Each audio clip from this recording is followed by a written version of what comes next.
30.48.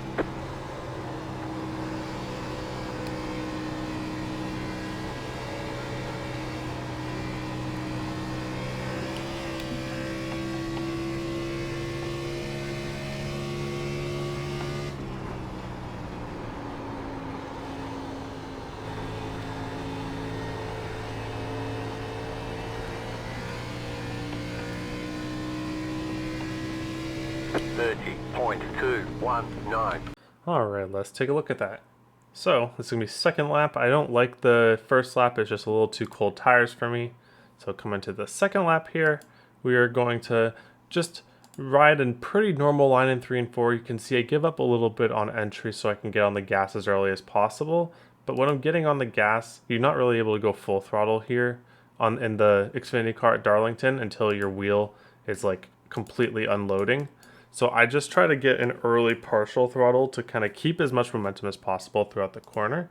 And then once my wheel starts going straight, you can see here, right as I'm turning the wheel back to center is when the throttle goes to 100. Very not a coincidence. That's definitely the correlation here. Okay, so we have a decent run coming to turn 1. And so unlike the truck, if you already watched the truck video, you can see here that I am getting much more off the gas to make that bottom. So same idea. I want to start turning the car down to the white line before the turn starts. So I want to make that turn down on the straightaway. And I actually use a tiny bit of brake to help me get there. Not particularly necessary, just kind of something I felt like I needed to do in the moment. But you get back to about 50%, 40% partial throttle, and you just slowly raise that as you're going to the wall. So you can see here, I end right next to the wall at about 80% throttle, but I started getting to the white line at 40% throttle. So it's just gradually picking up that throttle all along the way as you get to the wall. Then once you get to the wall, you kind of keep it by the wall for about a second or so, and then you let the car come back down the hill. Again, holding that 70-80% throttle, and I just cannot go full throttle until like the very end. You see how loose I get for even forcing the full throttle there? Just do not force your full throttle like you do in the truck. Do not force it until your car is like completely on the straightaway. If you're carrying momentum through the corner, your lap time will be completely fine. It does not need to go full throttle early as long as you're maintaining the correct momentum. All right, let's take a look at that one more time. No pausing. So a little tiny brake drag, but get back on the gas 40%, 50%, slowly raise it, raise it, raise it, raise it, raise it, get right by the wall. Keep it by the wall for a little bit, then let the car rotate back down to the white line. Aim it at the white line, hold your partial 60, 70%, 80%. Do not go full throttle until your wheel is straight.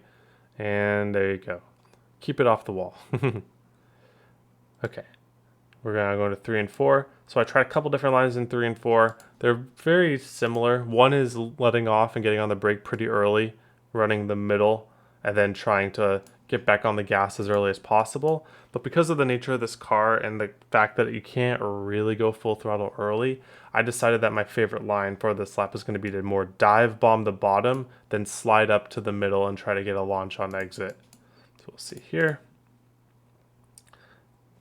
So this one was more about I dive bombed the middle line more like just using a ton of steering wheel to get it rotated. This is really bad on tires, but this is hot lap, so that doesn't matter. So a lot of brake because we're kind of overdriving the corner and parking it in the middle of the corner. But because of how this car doesn't really like to go full throttle early, we're able to salvage some of that time by just parking the middle and then getting back to aggressive throttle. And then you see we're actually able to get some off the corner, some of it back. I definitely could have been a little more aggressive on the throttle in the middle of the corner, and I think that cost me a few hundredths, but still a pretty good turn. So you see here, normally I would start braking like right here, between here and here.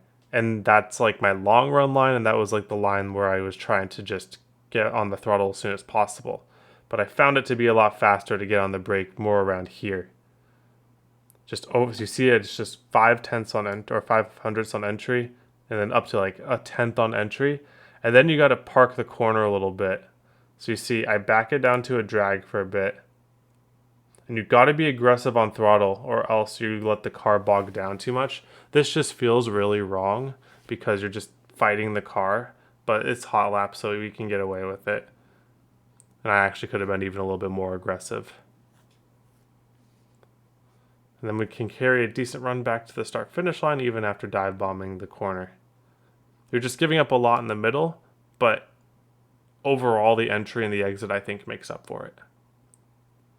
Alright, but then if you want to learn about the line that's more consistent for long run, we'll go take a look at that right now. Alright, let's do a long run. So if you watched the truck video already, a lot of the concepts are going to stay the same. This car has a little more horsepower, so it's not going to be quite as easy as the truck, so to speak. But it's the same idea about saving your right front tire. Goes into place in 3 and 4, where you don't want to be sliding up the track at all in 3 and 4. Whatever lane you pick, you want to stick to it. So if I pick the bottom lane, I really just want to roll that bottom lane for the entire corner and then not really go full throttle until the very exit. Because pushing in the middle of the corner and kind of fighting against your car is going to really cause some wear. So I actually use a little bit of brake on long run here on the entrance of 1 just to help it settle. And then holding that partial throttle all the way through until the very end. It's a little slow, but it's just more consistent. I'll show you a high line up here where I just really settle it in the middle of the corner, then hold partial throttle so I just stay in my lane. Just stay in your lane. Just stay in your lane and everything will be fine. So 1 and 2. Another thing about 1 and 2 that we also talked about in the truck video was that you want to get as close to the wall as possible without touching it, because this really helps your exit angle. The closer you get to the wall, the more you're going to be able to straighten out your exit, and the less you're going to be using your steering wheel to get that rotation on exit. So stay in your lane. If your car drifts down a little bit, that's alright, but we just want to avoid that drifting up. And if you're using your wheel, your steering wheel, to fight the urge to drift up, then that means that you're a little bit too fast in terms of you're using some extra right front tire just to carry that extra tiny bit of speed, which you probably would lose on exit anyways because you're going to be tight on exit. So by keeping the car neutral balanced wherever we go, we're able to get a decent launch off the exit. Yeah, I think in this car the middle and the top is going to be better than the bottom. The bottom just doesn't quite roll as well as it does in the trucks.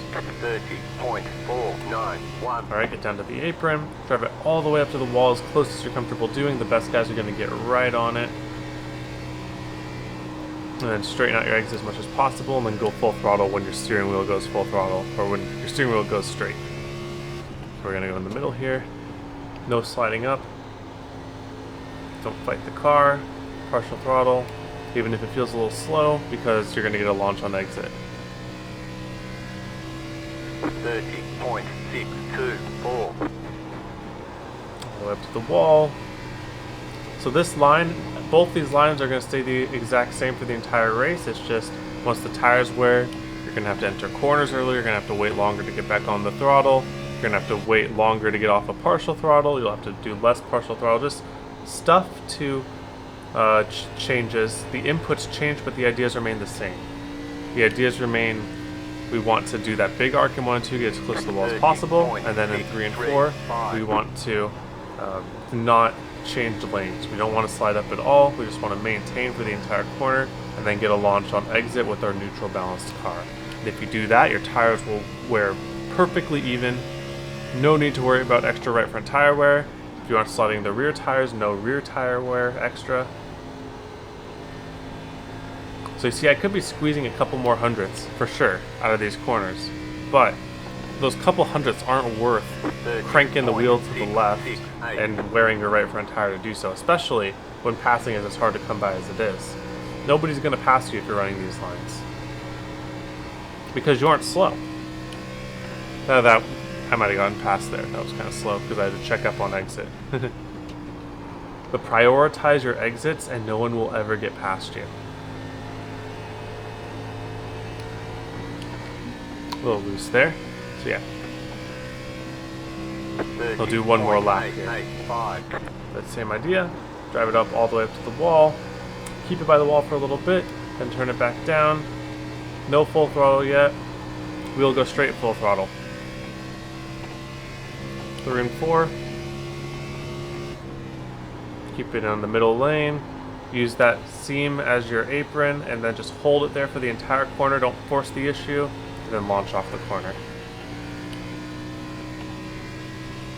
Alright, very good. So those weren't the blazingest laps that you'll ever see. If you have a short run, maybe a caution with 5 or so laps to go, you want to push more like their qualifying laps than anything. But you can see here, 96, 95, that's pretty much the exact tire wear that we want, wearing everything evenly. If I didn't have a couple of those slides, it would be 96, 96, and that's how you know that we're keeping the car balanced, and that is all you can ask for at Darlington. Alright, thanks for watching. Hope you all have a wonderful day, and I hope to see you all on the track.